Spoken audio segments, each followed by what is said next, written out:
Video बनाने के पीछे का एक उद्देश्य ये है कि ये लेक्चर बार बार तो ले नहीं मिलेगा, और बहुत सारे ऐसे महानुभाव हैं कि जो एक दिन महाविद्यालय आने में असमर्थ हैं, ठीक है ना। तो इसलिए उनकी सहूलियत के लिए है, और एक छोटा सा YouTube चैनल है तो उस पर डाल दिया जाएगा, तो आप लोग कभी भी उसको देख सकते हैं।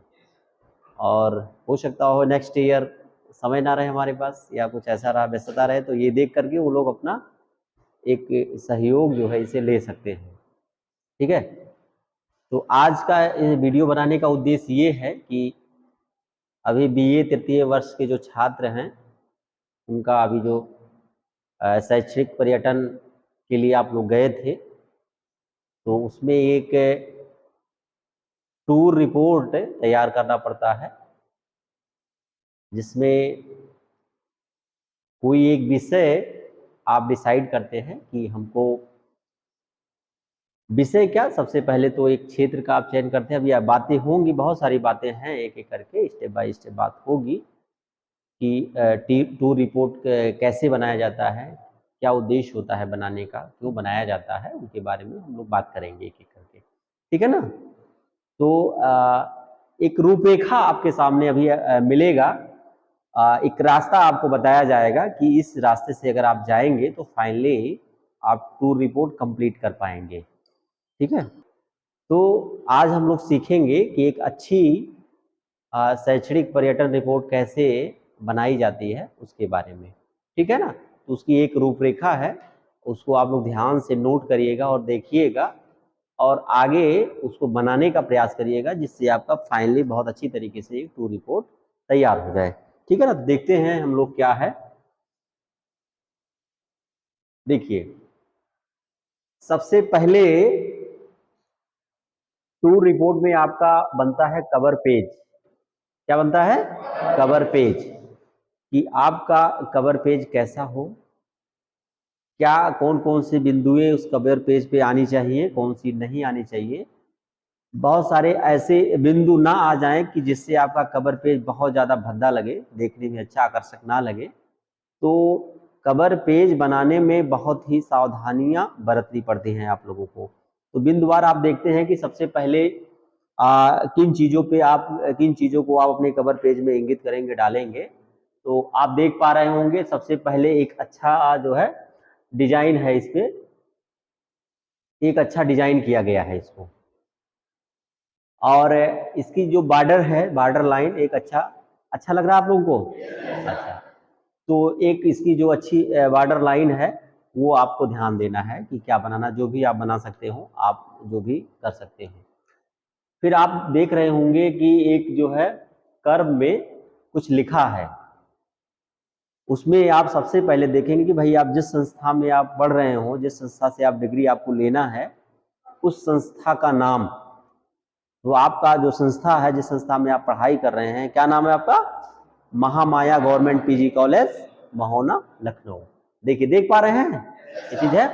उसके बाद में आप देख रहे होंगे आपका जो संस्थान है उसका वो किस विश्वविद्यालय से एफिलिएटेड है, संबद्ध है, उसका लोगो लगा होगा, ठीक है ना। भाई जो विश्वविद्यालय आपको डिग्री देगा, भाई उसका भी तो योगदान है कि वो पाठ्यक्रम तैयार करता है, आपकी परीक्षा ऑर्गेनाइज कराता है, आपका प्रैक्टिकल करवाता है, बहुत सारी चीज़ें जो है वो करवाता है।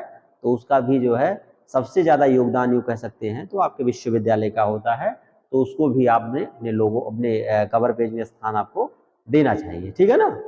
नेक्स्ट आप देखेंगे कि वो लोगो और प्लस उसका यूनिवर्सिटी का नाम लिखा होगा, आप लोग देख पा रहे होंगे, यूनिवर्सिटी ऑफ लखनऊ। चूंकि हमारा महाविद्यालय लखनऊ विश्वविद्यालय से संबद्ध है, इसलिए उसका नाम यहाँ है। उसके बाद में क्या है टॉपिक आपका, मतलब क्या बना रहे हैं, रिपोर्ट राइटिंग कर रहे हैं, क्या कर रहे हैं, कोई प्रोजेक्ट है, सिनॉप्सिस बना रहे हैं। तो आप तो टूर रिपोर्ट बना रहे हैं, तो आप tour report for academic session 2023-24। भाई आपका जो सेशन चल रहा है, ये जिस सेशन के लिए आपको डिग्री मिलेगी, वो कौन सा सेशन होगा? 2023-24 होगा, ठीक है। अब देखिए किस डिपार्टमेंट के लिए है, ठीक है ना। तो किस डिपार्टमेंट के छात्र हैं आप लोग? आप ज्योग्राफी डिपार्टमेंट के लिए छात्र हैं आप लिख सकते हैं कि department of geography, BA third year semester 6, BA third year semester 6, यहाँ 5 लिखा है लेकिन आप लोग क्या लिखेंगे? सेमेस्टर, मतलब जिस भी सेमेस्टर में ये चीज रिपोर्ट राइटिंग बनवाई जाएगी, टूर रिपोर्ट, उस सेमेस्टर का नाम आप लोग यहाँ इंगित करेंगे, लिखेंगे, ठीक है ना। उसके बाद में आ जाता है कि आपका टॉपिक, जैसे टूर रिपोर्ट बहुत सारे उद्देश्यों को लेकर के, बहुत सारे विषयों के अध्ययन को लेकर के किया जा सकता है, ठीक है ना। एक तो मल्टीपर्पज टूर रिपोर्ट, अगर उसमें आप एक विषय केंद्रित टूर रिपोर्ट बनाते हैं तो ज्यादा अच्छा होगा, ठीक है ना। नहीं तो बहुत, ये नहीं है कि आप टूर रिपोर्ट का कोई टॉपिक डालें ही, लेकिन अगर आप किसी विशेष टॉपिक पर भी अगर अध्ययन करते हैं आप तो ज्यादा अच्छा होगा, ठीक है ना। कभी कभी जो है, चूंकि हम लोगों का एजुकेशनल टूर था और एजुकेशनल में ज्योग्राफी का टूर था, ज्योग्राफी का टूर तो और महत्वपूर्ण हो जाता है क्योंकि आपके पाठ्यक्रम में है टूर करना, ठीक है ना। तो एक विषय केंद्रित हम लोगों ने जो जिस स्थान का चयन किया था, दुधवा नेशनल पार्क, दुधवा राष्ट्रीय उद्यान जो है, उसमें जो है हम लोगों ने जो टॉपिक का चयन किया था वहाँ के बायोडाइवर्सिटी का अध्ययन करने के लिए, तो वो टॉपिक आप लोग यहाँ डाल देंगे। उसके बाद में आता है नेक्स्ट, अगर आप चाहें तो इसमें एक नाम और बढ़ा सकते हैं। एक तो होता है, देखो, एक तो होता है, बोल दो उसको, कि मतलब आप किसके सुपरविजन में आप काम कर रहे हैं, मतलब कौन आपको गाइड कर रहा है, कौन आपको गाइड कर रहा है कि आखिर ये टूर, आप ऐसे तो चले, आपका कोई एक अध्यापक होगा और उसी के सुपरविजन में आप टूर के लिए गए होंगे और बहुत सारी बातें जो है उनसे सीखने को आपको मिली होगी, ठीक है ना। तो ऐसे आप गए नहीं होंगे, किसी ना किसी अध्यापक के सुपरविजन में गए होंगे और उनसे बहुत कुछ सीखने को आपको मिलेगा। तो उनका नाम जो है, आप जिसके सुपरविजन में आप जो है टूर करने जा रहे हैं, उनका नाम देना बहुत जरूरी होता है, ठीक है ना। उसके बाद में आप यूं एक नाम और बढ़ा सकते हैं इसमें, महाविद्यालय के प्राचार्य का नाम आप डाल सकते हैं, प्रिंसिपल का नाम आप डाल सकते हैं, प्रिंसिपल, और बीच में जो है आप अपना नाम जो है आप डाल सकते हैं, ठीक है। बीच में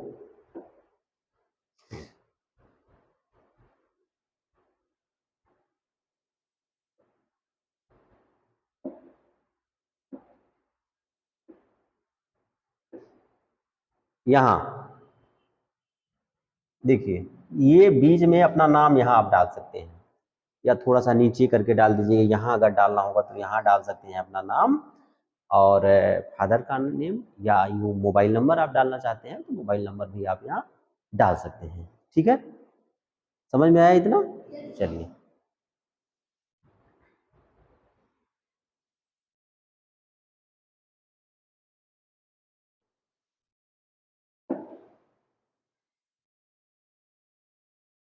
अब देखिए, जैसे आप कवर पेज बनाते हैं, कवर पेज बनाने के बाद की जो नेक्स्ट स्लाइड आती है, नेक्स्ट पेज आप लिखेंगे तो एक आभार का पेज होता है कि आप मतलब टूर जाने तक और रिपोर्ट तैयार करने तक के बीच में आपको बहुत सारे लोगों का सहयोग प्राप्त होता है, बहुत सारे लोगों को का सहयोग प्राप्त होता है कि मतलब डायरेक्टली इनडायरेक्टली जो है आपको लोगों ने सहयोग दिया होगा, तो आप उनका आभार व्यक्त करते हैं कि आभार एक पत्र बनाते हैं और उसी के माध्यम से आभार व्यक्त करते हैं कि पहले मैं अपना नाम लिखते हैं, इस शैक्षणिक भ्रमण के कार्य की पूर्ति हेतु प्राध्यापक, जो आपके प्राध्यापक हो उनका नाम और उनका क्या पद है, किस विषय के हैं, और अपने साथी सहपाठियों का, भाई आपके साथ में बहुत सारे आपके दोस्त गए, साथ में गए, डायरेक्टली इनडायरेक्टली आपको भाई पढ़ाई में मदद किया होगा या कुछ चीज़ें बताने में मदद किया होगा, कुछ खाने में मदद किया होगा, कुछ और चीज़ों में मदद किया होगा, बहुत सारी चीज़ें होती है जिसमें सहयोग लोग करते हैं, ठीक है ना। तो उनका आप धन्यवाद ज्ञापित करते हैं, ठीक है ना। जैसे अभी हम लोगों ने देखा होगा, कोई कार्यक्रम होता है तो कार्यक्रम की सबसे अंत में क्या होता है, एक धन्यवाद ज्ञापन का होता है कि आप लोग धन्यवाद की भाई प्रत्यक्ष या अप्रत्यक्ष रूप से जितने भी लोगों ने इस कार्यक्रम में सहयोग दिया, मैं उनका धन्यवाद ज्ञापित करता हूं मैं उनका आभारी रहता हूँ, ठीक है ना। तो यही होता है, एक जो है आभार पत्र एक बनता है, उसको आप लोग बना करके जो है कवर पेज के जस्ट बाद आपको इनक्लोज करेंगे, उसको जोड़ेंगे आप लोग, ठीक है ना, साइन करके स्वयं का अपना कार्य साथ अनुभव हासिल किया। जो भी आप पढ़ लेंगे, धन्यवाद करता हूं जिनकी असीम सहायता से शैक्षणिक भ्रमण का रिपोर्ट लेखन कार्य संपन्न हो सका तथा जिसके कारण हम नवीन ज्ञान के साथ साथ प्रत्यक्ष अनुभव भी हासिल कर पाए, ठीक है ना। हाँ, तो मतलब आप गए तो कुछ नया चीज आपने देखा, कुछ नया चीज आपने सीखा, ठीक है ना। तो उसके लिए जो है आप एक धन्यवाद ज्ञापन का एक वो बनेगा, फिर आप धन्यवाद लिखेंगे, अपना नाम लिखेंगे, आपका जो क्लास है, पिता का नाम, मोबाइल नंबर लिख करके, और इसको आपको उसमें लगाना पड़ेगा सर्टिफिकेट, ठीक है ना, उसको कवर पेज, फिर उसके बाद में हो। अब हम आगे बात करते हैं कि टूर रिपोर्ट में हम लोग कौन सी ऐसी चीजें और स्टेप बाय स्टेप क्या डालेंगे। जैसे ऐसा नहीं है कि क्या नाम है, किसी चीज का अध्ययन करते हुए हर चीज का एक क्रम होता है, तो क्रम से अगर हम लोग देखेंगे, क्रम से काम करेंगे तो वो चीजें अच्छी आएंगी सामने निकल करके, ठीक है ना। तो हम लोग देखते हैं कि क्रम से जो है क्या चीजें हैं। तो लिखा है कि टूर रिपोर्ट राइटिंग कैसे हम लोग करते हैं, ठीक है ना। तो सबसे पहले आप लोग अगर पढ़ेंगे बिंदुवार, देखिए कुछ विवरण दिया गया है, इसके बारे में पढ़ेंगे। तो पहला बिंदु के बारे में अगर हम लोग देख पा रहे होंगे, तो हम लोग देख रहे हैं कि भूगोल में पर्यटन का प्रायोगिक महत्व है। प्रायोगिक का मतलब ये होता है कि प्रैक्टिकली हम लोग जा करके किसी भी चीज को कर करके या देख करके जो सीखते हैं, ठीक है ना, तो उसका एक अलग महत्व होता है। क्योंकि आप लोग अभी वीडियो बनाने के चक्कर में मत रहिए, ये ऑलरेडी वीडियो बन रहा है और आप लोगों के लिए ही बन रहा है, वो आप लोगों के पास तक ही जाएगा, ठीक है ना। तो आप इसके लिए धैर्य बनाएं और निश्चिंत रहें। हाँ, तो निश्चिंत रहें, वो आप लोगों तक ही जाएगा, ठीक है। महत्व, क्योंकि इसके द्वारा भूगोल का विद्यार्थी विभिन्न संकल्पनाओं और सिद्धांतों का क्षेत्रीय परीक्षण कर सकता है, ठीक है ना। मतलब व्यवहारिक रूप से जाकर के देखता है तमाम जो भौगोलिक सिद्धांत है और उसका जो संकल्पनाएं हैं, उनका जो क्षेत्रीय अध्ययन करने में उसको सहायता मिल सकती है। कि जैसे यूं कहा जा सके कि जैसे भूगोल में बहुत सारे जो परिकल्पनाएं हैं, जो सिद्धांत है देखने को मिलती हैं। जैसे अभी आप हिमालय की उत्पत्ति से संबंधित बहुत सारी सिद्धांत, या महाद्वीपीय क्या नाम है विस्थापन के सिद्धांत अगर आप देखेंगे, तो आप उसको भौतिक रूप से अगर परीक्षण करना चाहेंगे तो आप जाकर के विभिन्न महाद्वीपों को आप देखेंगे उस तरीके से कि जो जिग्सा फिक्स थ्योरी दिया गया है कि उसमें कौन सा महाद्वीप का आकार किस तरीके से है, तो उसको उसी तरीके से आप उसको देख सकते हैं, ठीक है ना। तो ये भौतिक रूप से, एक तो आप किताबी रूप से सैद्धांतिक रूप से पढ़ते हैं, और एक भौतिक रूप से जा करके हम वहां अपनी आंखों से देखते हैं, और देखने के पश्चात उसका मूल्यांकन और उसका परीक्षण करते हैं। तो ये कर सकते हैं। नेक्स्ट पॉइंट है, इसलिए पर्यटन रिपोर्ट लिखने के लिए छात्र जो कुछ देखता है तथा उसकी कारण व्याख्या करना समझता है, उसे ही आधार बनाना चाहिए। मतलब जो कुछ आप देखते हैं उसी को अपने रिपोर्ट में आधार उसको बनाइए, ठीक है ना।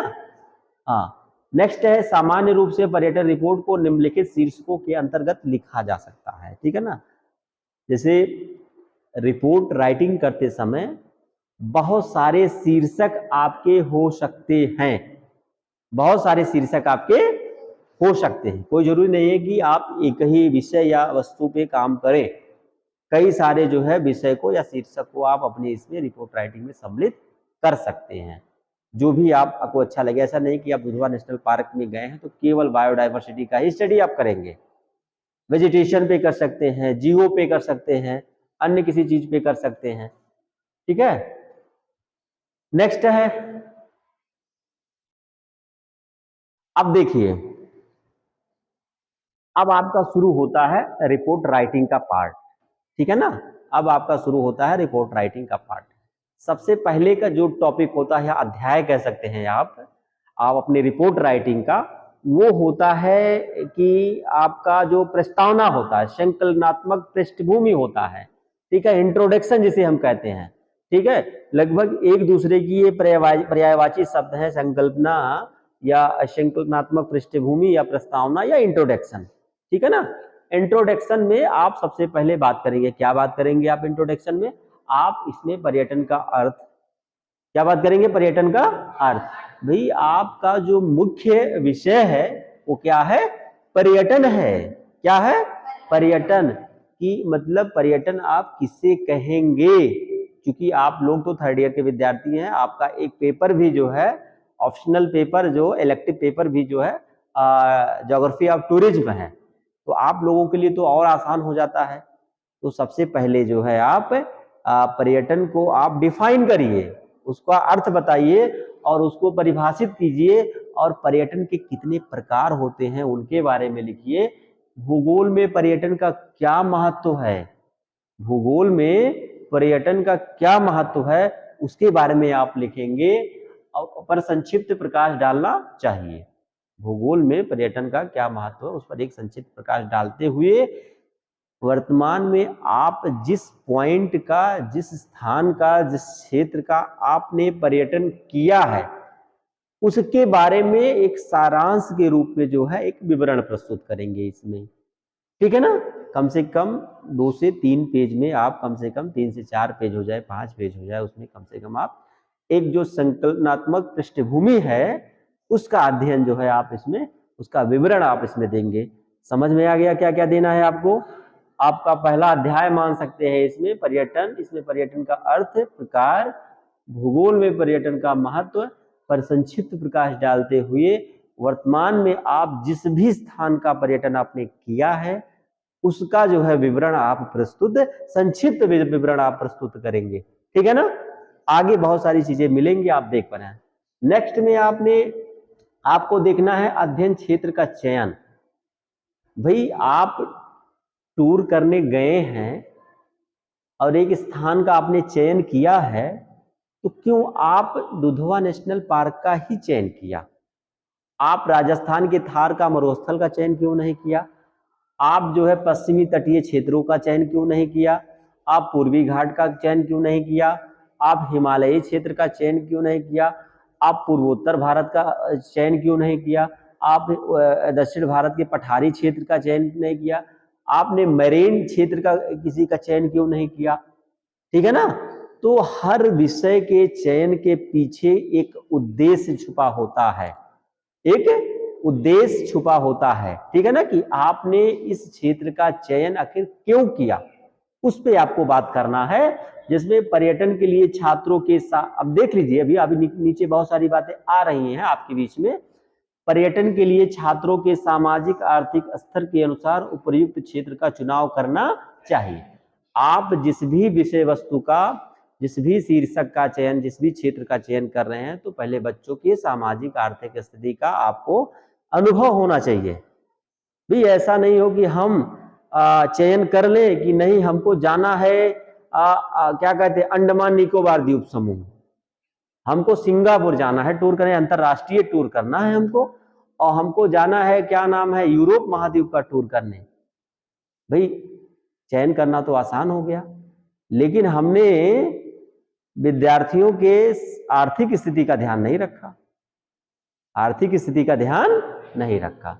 जहां सबसे पहले फ्लाइट करना पड़ेगा आपको जाने के लिए, और कितना पैसा उसके लिए टिकट का लगेगा, ये जो है हमारे जो है आर्थिक स्थिति से, विद्यार्थियों के क्या शिक्षकों की भी आर्थिक दायरे से बहुत दूर है वो, है वो नहीं जा सकते। तो सबसे पहले जरूरी ये है कि जिस क्षेत्र के बच्चों के लिए आप, जिस संस्थान के बच्चों के लिए टूर का विषय या स्थान डिसाइड कर रहे हैं, उनके बच्चों की आर्थिक स्थिति क्या है। सबसे पहले स्थान चयन होने में सबसे पहले इसी बिंदु पे बात आप लोगों से हुई थी कि आप पे कितना आर्थिक दबाव डाला जाए कि जिसमें आप उसको सहन कर सकते हैं और आपका एक अच्छा उद्देश्य, एक अच्छा टूर कंप्लीट हो सकता है। ठीक है ना? इन्हीं बिंदुओं पे तो बात हुई थी आप लोगों से। तो सबसे पहले इसका ध्यान रखना बहुत जरूरी होता है। नेक्स्ट पॉइंट है रिपोर्ट लिखते समय क्षेत्र की सामान्य भौगोलिक विशेषताओं। देखिए महत्वपूर्ण चीजें हैं, ये सब लिखने हैं आपको इसको एलाबोरेट करना है, इसका विस्तृत विवरण आपको प्रस्तुत करना है, इसका जो है विस्तृत विवरण आपको प्रस्तुत करना है कि रिपोर्ट लिखते समय क्षेत्र की सामान्य भौगोलिक विशेषताएं। भाई आप जिस क्षेत्र में गए हैं उस क्षेत्र की एक सामान्य भौगोलिक विशेष, भौगोलिक का मतलब समझ रहे हैं ना, नहीं समझ रहे हैं आप लोग? अरे भाई सामान्य भौगोलिक विशेषताएं अभी आप देखेंगे क्या? उच्चावच भाई आपने पर्वत पे गए, पठार पे गए, मैदान में गए, समुद्र तटीय क्षेत्र में गए, कहाँ गए? उच्चावच के मतलब ऊंचाई और, तो इन सारी चीजों की विशेषताओं को भी आपको ध्यान में रखना है। वहां की जलवायु कैसी है, वहां की जलवायु कैसी है, वहां के उच्चावच के बारे में, वहां की जलवायु के बारे में, फिर मृदा संरचना कैसी है, वहां की मृदा संरचना कैसी है, मिट्टी के बारे में, ठीक है ना, वनस्पतियों के बारे में, वहां की वनस्पतियां, वहां के जीव जंतु, वहां के फसल संसाधन, वहां का मानवीय समुदाय कैसा है, अभी आगे और मिलेगा टॉपिक आपको।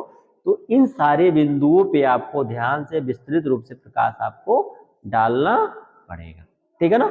समझ में आ रहा है ये चीजें? चलिए,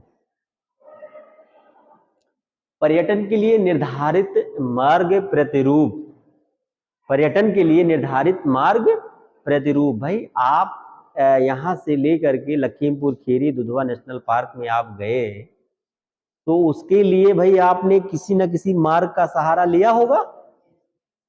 किस रास्ते से आप गए, किस साधन से गए, कहाँ कहाँ आपने रुका, क्या क्या किया, ठीक है ना? तो आप देखेंगे प्रतिरूप का संक्षिप्त विवरण देने के बाद छात्र आते जाते समय, देखो ध्यान से देखो, आते जाते समय जो कुछ भी देखता है उसकी कार्य कारण व्याख्या छाया चित्रों एवं रेखा चित्रों के माध्यम से करनी चाहिए।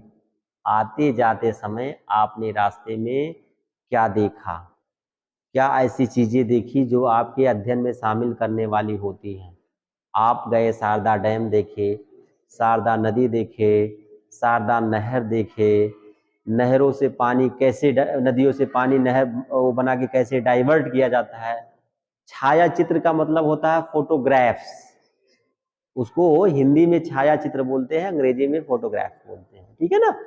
तो फोटोग्राफ्स आपने फोटो निकाले होंगे, कहाँ कौन सी फोटो लगानी है उस फोटो को भी आप लगाएंगे, उसके बारे में आप लिखेंगे।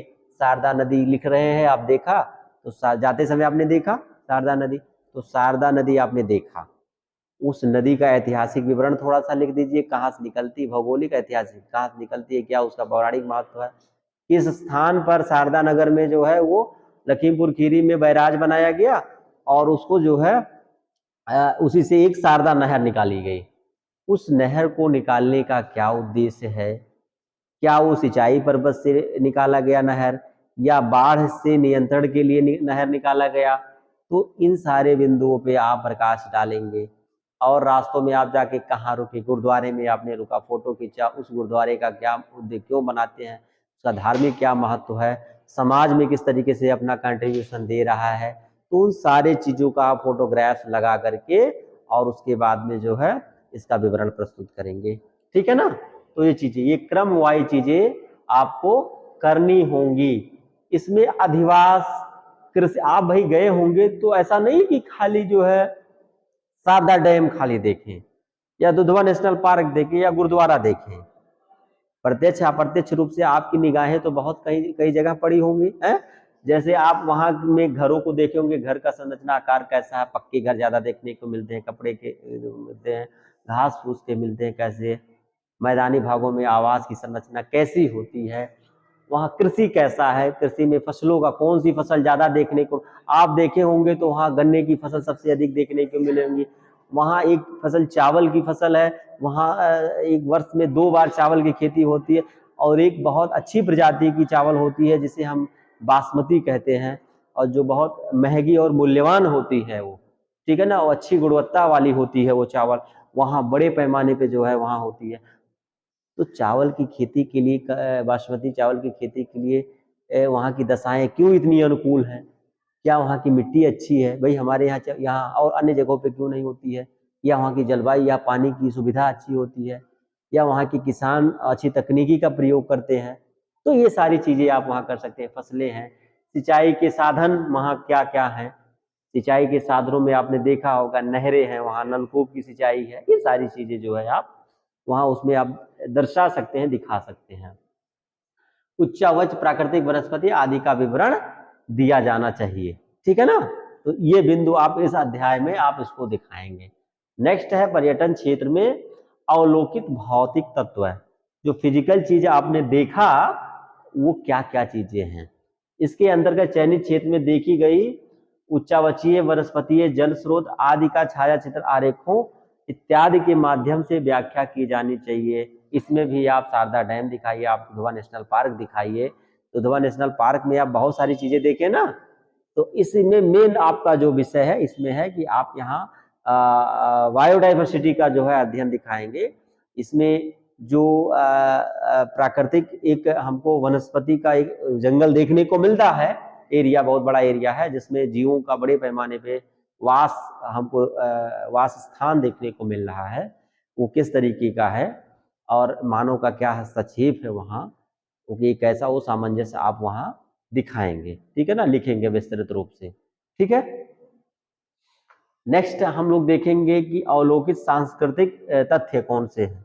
तो आपने सबसे बड़ा जो अवलोकित सांस्कृतिक तथ्य देखा है कि गुरुद्वारे में आपने स्थान लिया, सांस्कृतिक है ना, वो एक धार्मिक स्थल है, संस्कृति के अंदर है, वहाँ की एक अलग उनकी बोली है, उनकी एक अलग अपनी भाषा है, ठीक है, एक कार्यशैली उनकी एक अलग है, ठीक है ना।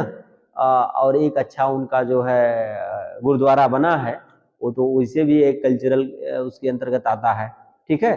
तो इन सारी चीज़ों के बारे में आप विस्तृत रूप से जो है इसमें डालेंगे। देखिए इसमें लिखा भी है, इसमें मानव अधिवास परिवहन मार्ग, भाई किस राष्ट्रीय राजमार्ग से आप गए उसके बारे में दिखाएंगे, क्या वहाँ रेल मार्ग की व्यवस्था है, सड़क मार्ग की व्यवस्था है या वायु मार्ग की भी व्यवस्था है, इन चीज़ों के बारे में आप वहाँ दिखाएंगे। भाई आपका जो दुधवा नेशनल पार्क है या लखीमपुर खीरी है वो किस किस मार्ग से जुड़ा, अगर परिवहन में आप दिखा रहे हैं सड़क मार्ग से, जल मार्ग से, वायु मार्ग से या रेल मार्ग से, किससे जुड़ा है और आप किस मार्ग की सहायता से आप वहाँ गए हैं, ठीक है, किस मार्ग की सहायता से आप वहाँ गए हैं, इस पे जो है आप लोग थोड़ा सा फोकस करेंगे। आप देख लीजिए मार्ग है, विपणन संरचना क्या है, वहां व्यापार की संरचना क्या है, लोगों का जो मुख्य व्यवसाय है वो क्या है, नौकरी है, नौकरी पेशा है, उद्योग है या मतलब कोई ऐसा लघु कुटीर उद्योगों का या कृषि से ज्यादा लोग जुड़े हैं, किन चीजों से लोग ज्यादा जुड़े हैं, इन पर भी आप बात कर सकते हैं ठीक से, ठीक है ना, लिख सकते हैं इनके बारे में भी, ठीक है ना, ये आपको लिखना है संरचना। पर्यटन में समाहित गंतव्य स्थानों की आकार की विशेषता, वहाँ की आकार की कैसा है, आकार की का मतलब ये होता है कि जैसे चारों तरफ जो है आपका वहाँ क्या नाम है शहर गांव का क्या मतलब आकार की है, या फिर वो मैदानी क्षेत्र है, पर्वतीय क्षेत्र है, पहाड़ी क्षेत्र है, कैसा है, इसके बारे में थोड़ा सा आपको वहाँ दिखाना है, लिखना है, ठीक है ना। व्यावसायिक और अवस्थानात्मक सुविधाओं का विश्लेषण चित्रों आरेखों के माध्यम से किया जाना चाहिए, ठीक है। जो वहाँ अवस्थापनात्मक जो तत्व हैं, इंफ्रास्ट्रक्चरल जो एलिमेंट्स हैं, उनके बारे में आपको बताना है कि जैसे रोड्स हुए, बिजली हुई, सड़क हुई, पानी की जो व्यवस्था हुई, इत्यादि चीज़ों के बारे में आपको दिखाना है, लिखना है, ठीक है ना, ये चीज़ें हैं। देखिए अंत में जो सबसे महत्वपूर्ण पॉइंट आपका इस मतलब टूर रिपोर्ट का होगा वो ये होगा कि आप देख पा रहे होंगे मनुष्य और पर्यावरण का अंतर संबंध, inter relation between human and environment, ठीक है ना, मानव और पर्यावरण का क्या अंतर संबंध है उसके बारे में आपको लिखना है। इसमें पर्यटन क्षेत्र में मानव और विभिन्न पर्यावरणीय तत्वों के बीच अंतर संबंध का विश्लेषण प्रत्यक्ष अवलोकन के आधार पर करना चाहिए, ठीक है ना। कि जैसे आप देख पा रहे होंगे कि जो लखीमपुर खीरी का इलाका है वो हिमालय के एक तराई बेल्ट के अंतर्गत आता है, ठीक है ना, वो तराई बेल्ट के अंतर्गत आता है, जिसका अगर आप ऐतिहासिक विवरण आप देखेंगे तो वहाँ सबसे पहले बहुत एक दलदली जो है भूमि हुआ करती थी, दलदली भूमि जहाँ पर बड़े पैमाने पे जो प्राकृतिक रूप से जंगल जो है पाए जाते थे, पर आज तो बड़े पैमाने पे मानव ने अपने निजी स्वार्थ के कारण उसको साफ करके और वहाँ मानव जो आवासीय बस्तियां हुई हैं उनका तेजी के साथ विकास देखने को मिला है। ठीक है ना। अगर आप याद आज के बहुत मतलब कई सौ साल पहले अगर आप बात करेंगे वहाँ के इतिहास के बारे में, तो वहाँ मानव की जो बस्तियां बहुत ना के बराबर हुआ करती थी। तो वहाँ पर जो जीव हुआ करते थे या प्राकृतिक वनस्पतियां हुआ करती थी वो बहुत मतलब क्या नाम अच्छी तरीके से यूँ कह सकते थे अपने वास या स्थान में रहते थे और उनका जो एक सस्टेनेबल डेवलपमेंट होता था, विकास होता था और उनकी जो पारिस्थितिकी थी जो है वो बैलेंस थी और सही तरीके से चलती थी। लेकिन कालांतर में जो बढ़ती हुई जनसंख्या के कारण जो आवास की समस्या उत्पन्न हुई मानव के सामने, जिसके कारण जिसकी पूर्ति के लिए आवास की पूर्ति के लिए मानव ने मैदानी भागों से कहीं ना कहीं जंगलों में, पहाड़ों पर, पठारों पर जो है बढ़ना शुरू कर दिया और कहीं ना कहीं वो जंगलों को क्षति पहुंचा करके, जीवों को क्षति पहुंचा करके और जंगल को साफ करके कृषि योग्य भूमि बनाना, वहां पर मानव बस्तियों को का निवास स्थान होना, जो कहीं ना कहीं बायोडाइवर्सिटी को डिस्टर्ब करता है।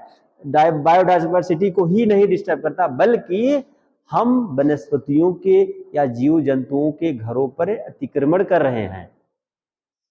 भाई हमारे घर पर अगर कोई आ करके इसी छत पे अगर खूब तेजी के साथ अभी जो आतंक मचाए, डीजे चलाए और कुछ काम करे, तो हम लोग यहाँ सही तरीके से काम कर पाएंगे? नहीं कर पाएंगे। हमने क्या किया? हमने किया जंगल में आग लगा दी, जंगल को साफ कर दिया, वहां 10 लोग जाकर के मानव बस्ती बना करके रहने के लिए 10 से 100 हुए, 100 से 1000 हुए। उनकी भी जो है आवश्यकताएं बढ़ी, उनको खाने के लिए भोजन चाहिए, भोजन कहाँ से आएगा? कृषि कार्य करना पड़ेगा। कृषि कार्य कहाँ होगा? जमीन पर होगा। जमीन के लिए खाली स्थान होनी चाहिए, मिट्टी होनी चाहिए। वो कहाँ मिलेगा? भाई जंगल है तो जंगल को साफ करना पड़ेगा। जंगल को साफ करेंगे तभी जाकर के जो है हमको क्या मिलेगा? कृषि योग्य भूमि मिलेगा।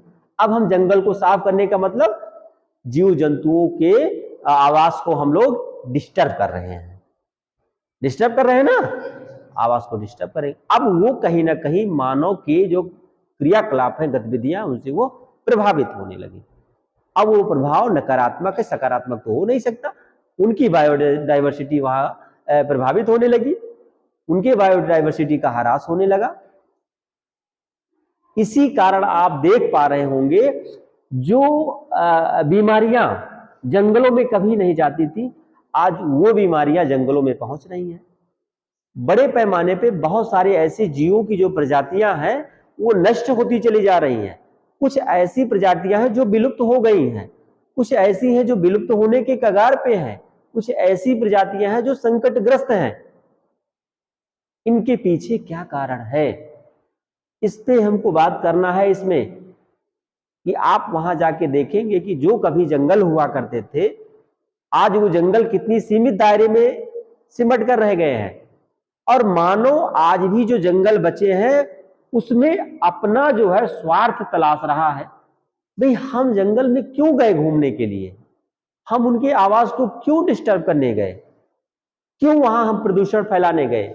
इतनी संख्या में हम लोग वहां गए तो हमारी जो मानव की कुछ ऐच्छिक या अनैच्छिक गतिविधि होती है, उससे जो प्रदूषण वहां फैला और उस प्रदूषण से वहां के जीवों पे जो नुकसान पहुंचेगा या वहां की वनस्पतियों पे जो क्षति होगी, उसका जिम्मेदार कौन होगा? हम लोगों ने बाकायदा जो हो उसको वहां अंदर रोड बनाया गया हम लोगों के लिए।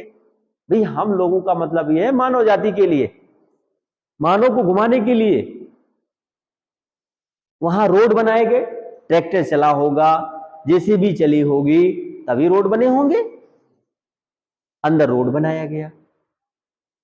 जो गाड़ी से हम लोगों को, जिप्सी से हम लोग घूमे अंदर, अब उस जिप्सी में बैठ करके हम किसी जीव को देखने के लिए जा रहे हैं कि शेर आएगा, हाथी आएगा, तमाम प्रकार के जीव आएंगे, उनको देखने के लिए हम लोग गाड़ी से चल दिए। अब देखिए कि किस तरीके से हम उनकी शांति को भंग कर रहे हैं। अभी आप खूब गहरी नींद में हो, सोए हो, अचानक आपके सामने से बगल पे कोई खूब बढ़िया से नगाड़ा बजाने लगे, कैसा आपको लगेगा? अच्छा लगेगा? ध्वनि प्रदूषण हो जाएगा आपका। आपके नाक के सामने से खूब बढ़िया से कार्बन डाइऑक्साइड या क्लोरीन मीथेन गैस ला करके जो है छोड़ दे, कैसे आप रह पाएंगे? कैसा महसूस करेंगे? कितना चिड़चिड़ाएंगे आप? तो हम आवाज करती हुई गाड़ियों को, हू हल्ला मचाते हुए जो है व्यक्ति जा करके वहां ध्वनि प्रदूषण फैला रहे हैं, वायु प्रदूषण फैला रहे हैं। वायरस, बैक्टीरिया, बहुत सारे ऐसे वायरस हम लोगों के शरीर में रहते हैं जो जंगल जीवों के लिए बहुत नुकसान पहुंचाते हैं। उनके साथ जाते हैं, वहां भी बैक्टीरिया वायरस छोड़ के चले आते हैं। तो उनको डिस्टर्ब कर रहा है कि नहीं कर रहा है? हम लोग कुछ जो क्षणिक लाभ है अपनी, जो एक कहा जा सकता है कि जो एक लालच है, उसकी पूर्ति करने के लिए ये सारे जो है प्रयास हम लोग करते हैं। और जो संस्थाएं हैं वो क्या दिखाना चाहती हैं कि हम इसका स्टडी कर रहे हैं, हम इसका स्टडी कर रहे हैं, इनके विकास के लिए काम करेंगे। अरे भैया, विकास के लिए क्या, उनको उनके हाल में छोड़ दो, अपना विकास स्वयं कर लेंगे। ये नहीं कहते कि हम अपने विकास के लिए काम कर रहे हैं कि जंगलों को चारों तरफ से बाढ़ बना दिया गया और बाढ़ बना के गेट लगा दिया गया, उस पर कह दिया गया कि इतना पैसा आप देंगे तब जंगल में प्रवेश करेंगे, यहाँ गाड़ी रहेगी, यहाँ गाइड रहेंगी, यहाँ ये रहेगा, वहां वो रहेगा, जिसके लिए आपको इतना पैसा पे करना पड़ेगा। अब वहां भी संस्थाएं जो है अवसर तलाश रही हैं, अवसर तलाश रही है ना कि हमको इतना पैसा मिलेगा, इतना रेवेन्यू जनरेट होगा प्रतिदिन, जिससे हम विकास कार्यों में लगाएंगे। तो हम कहीं ना कहीं वहां की बायोडायवर्सिटी को मनुष्य बड़े पैमाने पे डिस्टर्ब कर रहा है। आप लोग वहां देखे होंगे कि वहां जंगल में बड़े पैमाने पे दूर तक आग लगी थी। आज जंगल की आग एक बहुत बड़ा, इस देश नहीं पूरे विश्व के सामने चिंता का विषय बना हुआ है। बहुत सारे ऐसे देश हैं जहां जंगलों में आग अभी तक नहीं बुझी है, बरसों तक वो जलती रहती है जंगल। अब बताइए उसमें कितने हजारों लाखों प्रकार के जीव जंगलों में रहते हैं, उसमें आग लग गई, वनस्पतियों की डायवर्सिटी प्रभावित हुई, जीवों की जो है बायोडायवर्सिटी प्रभावित हुई, कितना नुकसान हुआ होगा वहां पर। तो वो आग कैसे लगी? वो हमारे आपकी गतिविधियों से लगी। भाई हम लोग तो सिगरेट पीने के आदी हैं, हम लोग तो सिगरेट पीने के आदी है ना। जंगल में गए, सिगरेट जलाए, पिए, फेंक दिए, आग लग गई, पकड़ लिया धीरे धीरे वो, हम चले आए वहां से, अब पकड़ लिया आग। आग को बुझाना, जंगल की आग को बुझाना बहुत आसान नहीं होता, बहुत ही मतलब जान लीजिए एक खतरे से खाली नहीं होता है वो। उतना हमारे पास संसाधन नहीं है कि हम उसको रोक पाए। तो कहीं ना कहीं ये बड़े पैमाने पे चिंता का विषय है। समाधान क्या हो सकता है इसका, इस पे आपको सोचना है। आपने देखा होगा, वहां की फोटो को आपने लिया होगा, आप जियो को आप देखे होंगे। तो थोड़ा सा, जी हाँ, थोड़ा सा आप लोग उसमें देखेंगे और उसको जो फोटो आपने लिया होगा उसको लगाएंगे, उसकी व्याख्या आप करेंगे। आपने देखा होगा कि एक जो है शेर, एक टाइगर ट्रेन से कट गया, उसकी जो है वहां पर उसको चैम्बर में रखा गया। क्यों शेर कट गया? कैसे शेर कट गया? उसके लिए क्या मानव जिम्मेदार है कि नहीं है? भाई हम शेर के घर में अगर ट्रेन ना चलाए होते, भाई शेर को क्या ट्रेन की जरूरत है? शेर को जरूरत है? हाथी की जरूरत है ट्रेन की? भालू को जरूरत है ट्रेन की? नहीं है। वो तो बेचारा अपना भोजन की तलाश में अपने क्रियाकलापों को करने के लिए निकला होगा। वो कहाँ जान रहा था कि मानव ने एक ऐसे साधन का निर्माण किया है जो हमारे ऊपर चढ़ जाएगा, हमको 2 टुकड़ों में कर देगा, है ना? वो तो भाई अपनी भोजन की तलाश में निकला रहा होगा या घूमने टहलने निकला रहा होगा, और ट्रेन आई, काट के चली गई उसको। वहां उसकी क्या गलती थी? तो हमको कोई राइट्स नहीं है कि हम दूसरे के आवास को डिस्टर्ब करें। जिस तरीके से हम अपने अधिकार को पाने के लिए संघर्ष करते हैं, लड़ जाते हैं लोगों से, अब जानवर किससे लड़े? लोग कहते हैं कि आज हमारे घर में एक तेंदुआ आ गया, हमारे घर में एक हाथी आ गया और बहुत आतंक मचाया, एक बकरी को लेके चला गया, एक कुत्ते को लेके चला गया, एक बच्चे को लेके चला गया। अरे भैया, आपके घर में आया है कि आप उसके घर में गए हैं? पहले तो ये डिसाइड कर लीजिए। जानवर वैसे भी मानव से बहुत दूर रहना चाहता है। जो जंगली जानवर होता है वैसे मानव से बहुत दूर रहना चाहता है, लेकिन जब आप स्वयं अपना घर जाकर के उनके घर में, जंगल में नहीं, जानवरों के घर में बनाएंगे तो विवाद तो होगा ही होगा।